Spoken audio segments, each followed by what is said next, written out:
প্রথম কথা, আমি নন্দীগ্রামের মেয়ে।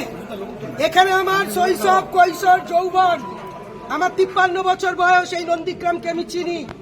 এ কোন নন্দীগ্রাম উপহার দিচ্ছেন? আমি আপনাদের কাছে যারা সাংবাদিকরা আছেন, পূর্ব মিদনাপুরের মানুষ, অবিভক্ত মিদনাপুরের মানুষ, এই নন্দীগ্রাম স্বাধীনতার ইতিহাস তৈরি করে। এ কোন নন্দীগ্রাম? আমি চিনতে পারছি না যে এই নন্দীগ্রাম যারা তৈরি করছেন, আগামী দিন নন্দীগ্রামের মানুষ ক্ষমা করবে না। যে মেয়েটি আমরা তাদেরকে দেখতে এলাম, তাকে দেখে আমি কি বল বিস্মিত যে তার কোন জায়গায় প্রহার করা হয়নি, আরো কি কি ঘটেছে। আমি মেয়ে হিসেবে আপনাদের বলতে পারি যে জায়গাগুলো দেখানো যায় না, বলা যায় না। দোলাদি আছে, আমাদের সায়নী আছে, উত্তরা আছে, বীরবা আছে, আমরা প্রত্যেকে সেটা লক্ষ্য করলাম। আমাদের মমতা বালা ঠাকুর এমপিরা আছেন, আমরা দেখেছি। শুধু দেখতে পাইনি হচ্ছে কুলালদার, দেবাংশু, সেখানে দেখানো যায়নি। তার প্রত্যেকটা জায়গায় আঘাত করা হয়েছে, যেখানে আমি আপনাদের বলতে পারবো না মেয়েদের সেই গোপন জায়গায় আঘাত করা হয়েছে। কি এটা বিজেপির কি? যার শুধু তৃণমূল কংগ্রেস করে বলে। তুমি একদিকে যখন বলছো যে আরজি করের বিচার চাই, আমরাও ফাঁসি চাই, একই মুখে একই জায়গায় এখানে বিজেপির এমএলএ আছেন। আমি তার কাছে বিনয়ের সঙ্গে বলতে চাই, কি হচ্ছে, কি করছেন আপনার লিডারদের, আপনাদের ক্যাডারদের? আপনি না নন্দীগ্রাম আন্দোলন করেছিলেন?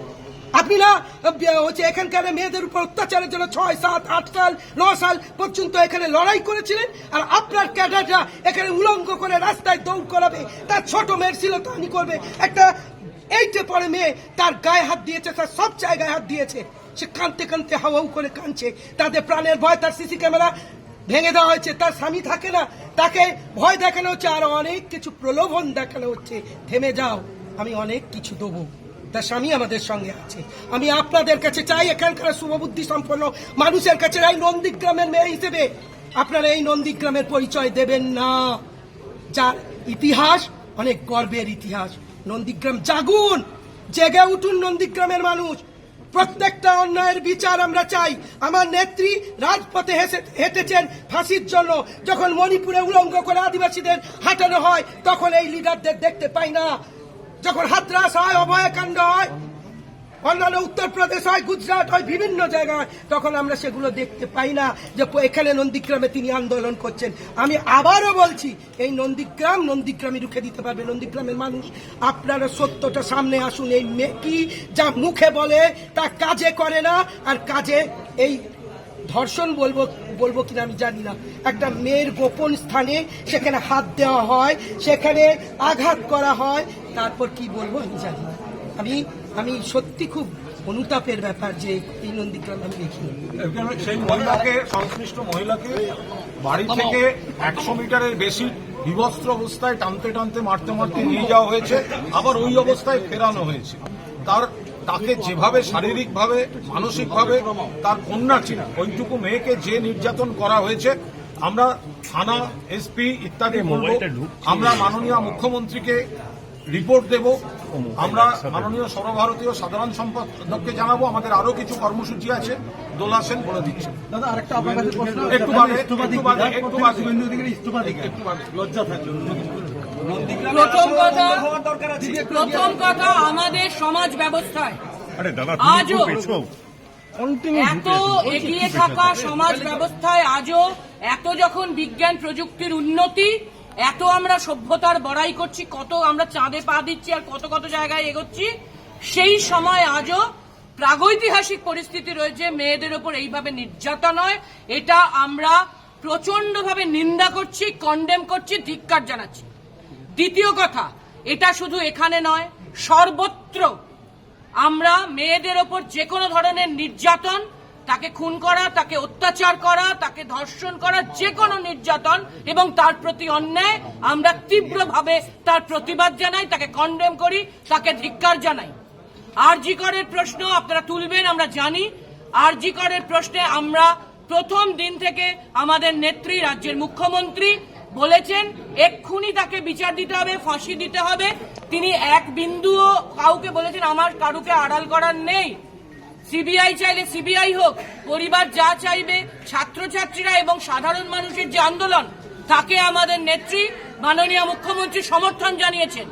আমরা তাকে সমর্থন জানাই, কিন্তু আমরা প্রচন্ড ভাবে চাই, সিবিআই এর হাতে আছে, ওরা কোর্ট বলেছে 3 সপ্তাহ দেরি করবে, তারপর কোর্ট সিবিআই ট্র্যাক রেকর্ডও আমরা জানি। আমরা চাই রোববারের মধ্যেই সিবিআই কে এই ব্যবস্থা এখনই নিতে হবে, তদন্ত শেষ করতে হবে, ফাঁসি যাতে হয়, শাস্তি যাতে হয় সেই দিকে এগোতে হবে, কোর্টকে রিপোর্ট করতে হবে ইমিডিয়েট। আমরা এখনই তার বিচার চাই। এবং পাশাপাশি এটাকে কেন্দ্র করে রাম বাম শ্যামেরা যে রাজনীতির খেলা খেলছেন, মহিলাদের ওপর নির্যাতনকে কেন্দ্র করে এই রাজনীতির খেলাকেও আমরা সমানভাবে ধিক্কার জানাই। সেটা আরজিকর হোক, সেটা নন্দীগ্রাম হোক, সেটা উন্নাও হোক, হাতরাস হোক, মণিপুর হোক, গুজরাটের বিলকিস বানু হোক, এমনকি সিপিএম আমলে কুচবিহারের বর্ণালী দত্ত হোক, বানতলা, ধানতলা এবং তখনকার নন্দীগ্রাম হোক, রাধারানী আরিদেরকেও আমরা ভুলিনি, নর্মদা শীতদের আমরা ভুলিনি। আমরা সমানভাবে এই সামাজিক ব্যাধি, মেয়েদের উপরে নির্যাতন, এই অত্যাচার, মেয়েরা সফট টার্গেট, এটা আমরা নিন্দা করি, ধিক্কার জানাই। এর জন্য আমরা উইমেন্স কমিশনে যাব, আমরা আমাদের সম্মানীয় মুখ্যমন্ত্রীকে জানাবো। আমরা এখন হাসপাতাল থেকে ডাক্তারবাবুরা বলেছেন ওরা হয়তো ট্রান্সফারের ব্যবস্থা করছেন, আমরা অপেক্ষা করে একে যাতে এসএসকেএম এ ভালো ব্যবস্থায় চিকিৎসা হয় সেটা দেখব, যাতে ট্রমা কাটে।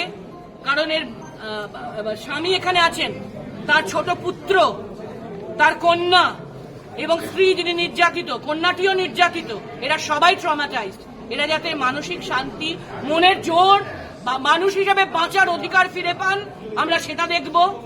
আমরা এখন থানাতেও যাব, এখানে যাতে মানুষ নিরাপত্তা পায়, এবং আমরা প্রয়োজনে ডিএমএসপির সাথে কথা বলবো, যতদূর যেতে হয় আমরা এটা নিয়ে লড়বো, আমরা ভূমিকা রাখবো। আমরা এখানে অনেকজন এমপি, আমাদের দলীয় পদাধিকারী, আমাদের মন্ত্রীরা সবাই এসছেন, ভেতরে ওরা রেডি হচ্ছে বলে আমাদের 2 জন ওখানে রয়েছেন, বাকিরা আমরা এখানে আছি। ফলে আমরা এটা নিয়ে খুব সিরিয়াস, কিন্তু আপনারা কোনোভাবে দয়া করে এটার সঙ্গে আরজিকর, আমার খুব খারাপ লাগছে এই